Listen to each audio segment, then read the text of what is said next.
penyebab terhalangnya rezeki. Yang pertama yang menyebabkan terhalangnya rezeki kita karena lupa mendoakan ayah dan ibu kita.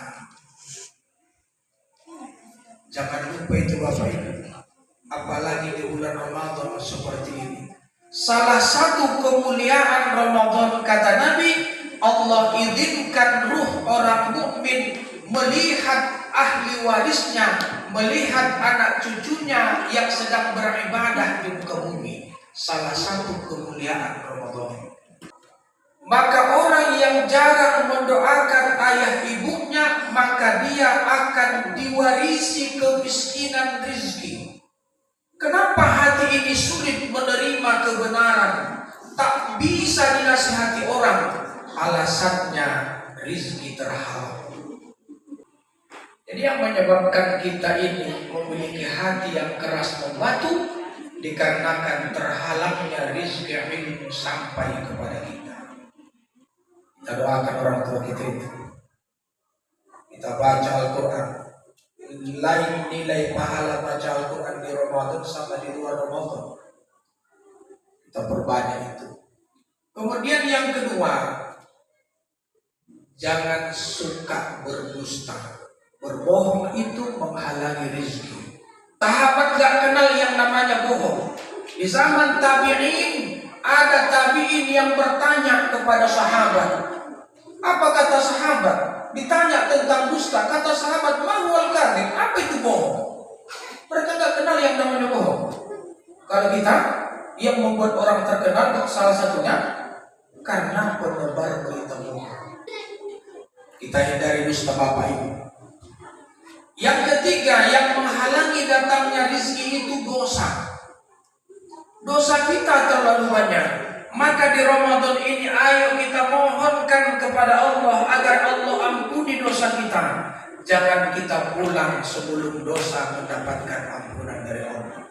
Dosa ini kalau kita bawa sampai ke akhirat, takkan sanggup kita melanjutkan perjalanan yang begitu sulit dan begitu menantang. Di Ramadan kita perbanyak istighfar Bapak Ibu. Begitu kita selesai sholat, berzikir dulu. Jangan langsung tinggalkan tempat sholat. Kita berzikir dulu. Karena kata Nabi, sebaik-baiknya istighfar dan zikir di akhir sholat fardu. Itu makanya Bapak Ibu, kalau doa untuk ayah ibu kita yang terbaik itu, yang pertama setelah sholat fardu. Rabbighfirli wa liwalidayya warhamhuma kama rabbayani shaghira. Kita baca itu juga. Mana lagi doa yang paling mustajab? Dibaca setelah selesai baca doa adzan. Innaka la tukhliful mi'ad. Itu kan akhir doa ya. Doa adzannya kita lanjutkan. Jangan langsung diturunkan tangan dulu. Kita baca doa untuk ayah dan ibu kita. Rabbighfirli wa liwalidayya, Rabbighfirli wa liwalidayya, Rabbighfirli wa liwalidayya, Rabbighfirli wa liwalidayya, Rabbighfirli wa liwalidayya, warhamhuma kama rabbayani shaghira. Itu waktu yang sangat mustajab. Maka kita gunakan mendoakan ayah dan ibu kita. Kemudian Bapak Ibu yang keempat, yang menyebabkan rezeki terhalang karena suka menyisakan makanan di piring. Hati-hati Bapak Ibu.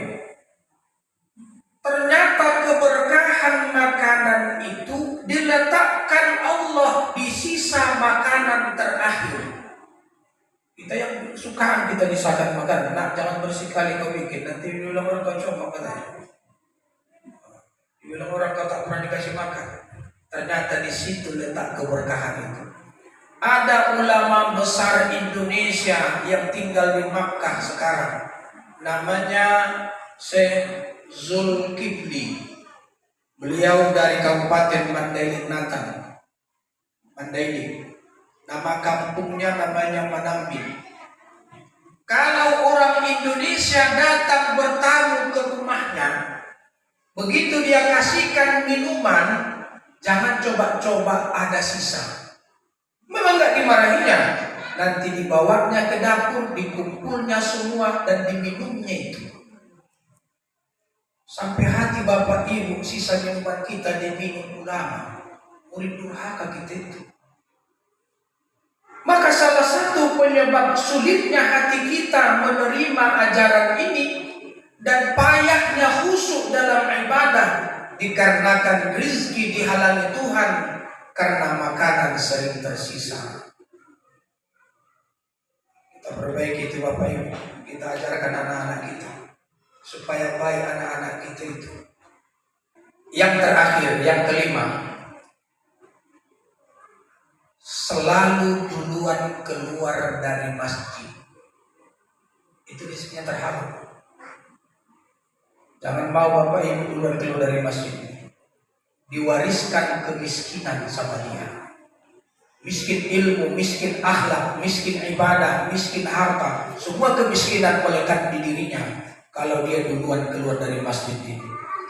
Nah Bapak Ibu yang saya menangkan ini yang dapat saya sampaikan, semoga bermanfaat bagi kita semua. Kita harus yakin bahwa rencana Allah itu begitu sempurna. Jangan pernah ragu terhadap Allah Subhanahu wa taala. Billahi taufiq wal hidayah, wallahu muwaffiq ila aqwamit thariq. Wassalamualaikum warahmatullahi wabarakatuh.